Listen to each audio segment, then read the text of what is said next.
উত্তৰ ডিমাকুছিত অনুষ্ঠিত হ'বলগীয়া ৬৪ সংখ্যক বড়ো সাহিত্য সভাৰ অধিৱেশনৰ যুদ্ধকালীন প্ৰস্তুতি।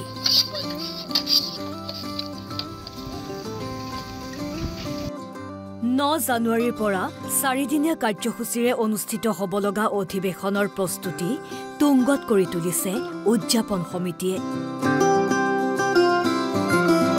ওদালগুৰিৰ ভাৰত-ভূটান সীমান্তৰ ভেৰগাঁৱৰ হিমালয়ৰ পাদদেশত অৱস্থিত দৈমু নগৰত অনুষ্ঠিত হ'ব ৬৪ সংখ্যক অধিৱেশনখনি। প্ৰায় ৫,০০০ বিঘাৰো অধিক খেতি পথাৰত পুৰুষ মহিলাই দিনে নিশাই ব্যস্ত হৈ আছে অধিৱেশনৰ কাম কাজত।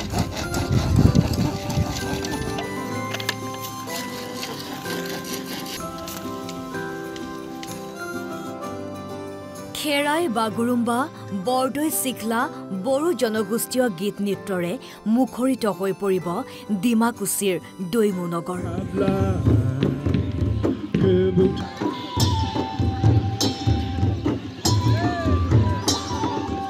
ডিমাকুছি দৈমু নগৰ হ'ব লগা বড়ো সাহিত্য সভাৰ ৬৪তম বাৰ্ষিক অধিৱেশনৰ প্ৰস্তুতি তুংগত ৰূপত হৈ আছে। অঞ্চলৰ ৰাইজে দলে বলে আহি ইয়াত শ্ৰমদান দি আছে। গতিকে আমাৰ অলপ আৰু কাম বাকী আছে। আমি আশা কৰিছোঁ অহা জানুৱাৰী মাহৰ 4 নহ'লে 5 তাৰিখৰ ভিতৰত এই কামবিলাক সম্পূৰ্ণ হৈ উঠিব। গতিকে আমি যি অধিৱেশন সেই অধিৱেশনকো এটা বিশ্বাস কৰিছোঁ এটা ঐতিহাসিক এটা সকলো দিশতে সফলতাৰে সমাপন বা সমাপ্ত হ'ব বুলি মোৰ এটা দৃঢ় বিশ্বাস। বিগত ৩-৪ মাহ ধৰি অধিৱেশনৰ প্ৰস্তুতিত ব্যস্ত হৈ আছে উদযাপন সমিতি। যিমানেই দিন চমু চাপি আহিছে সিমানেই ব্যস্ততা বাঢ়িছে উদযাপন সমিতি গাঁৱৰ ৰাইজৰ। ঘৰে ঘৰে অতিথিক আদৰিবলৈ বিভিন্ন লাৰু পিঠা চিৰা সান্দহ জলপান প্ৰস্তুত কৰাত ব্যস্ত হৈ পৰিছে গৃহিণীসকল।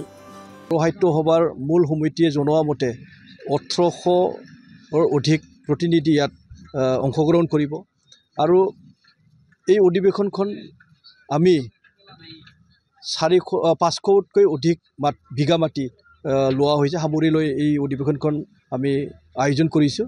গতিকে ইয়াত অধিৱেশনৰ লগতে এক্সিবিশ্যন থাকিব।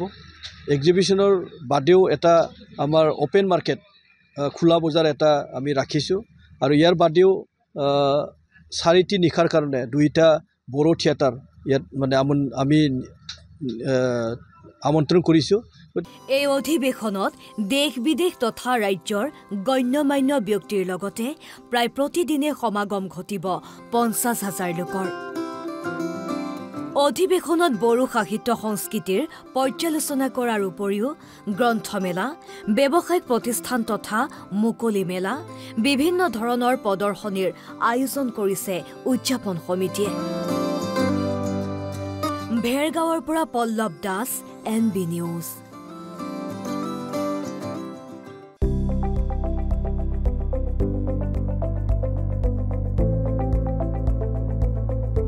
NB নিউজ, সহজ সৰল ভাষাত নৱভাৰতৰ কথা।